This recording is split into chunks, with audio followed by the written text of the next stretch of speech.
పెళ్లిలో ఐటెం పాటలు పెట్టుకొని డాన్సర్లను పిలిచి డాన్సులు చేయించడము, రష్యన్ అమ్మాయిలతోనే సర్వింగ్లు చేయించడము, ఇట్లా ఆలోచిస్తున్న ఈ రోజులల్లా గవర్నమెంట్ స్కూల్ పిల్లల్ని పెళ్లిలకు పిలుచుకొని పెళ్లి భోజనం కడుపు నిండా పెట్టి పంపించాలి అనే ఆలోచన ఒక స్కూల్ టీచర్కి వచ్చింది. ఆ ఆలోచనని ఆమె చేసి కూడా చూపించింది.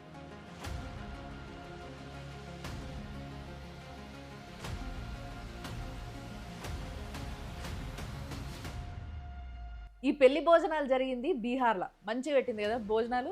ఇక ఈ టీచర్ కథ ఇట్లుంటే ఇంకో టీచర్ ముంబైలో గత 15 ఏళ్లుగా ఫుట్పాత్ పైన 30 నుంచి 35 మంది పిల్లలకి ఫ్రీగా ట్యూషన్స్ చెప్తుంది.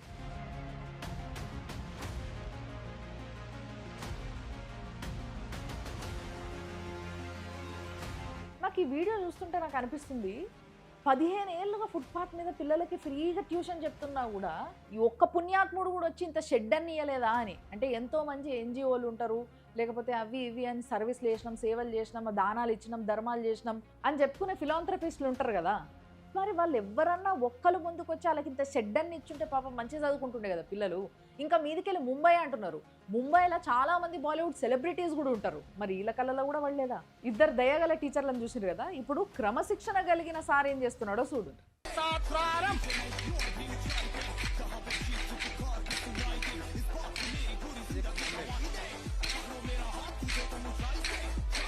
ఇంత సింకులు ఉన్న వీడియోలన్నీ మనకి చైనాలో కనిపిస్తుంటాయి కదా ఎక్కువ. కానీ డెడికేషన్ అండ్ కమిట్మెంట్ ఉంటే మన దగ్గర కూడా సాధ్యమే. ఇంత క్రమశిక్షణ కలిగిన పిల్లలు ఎక్కడ అంటే యూపీలో.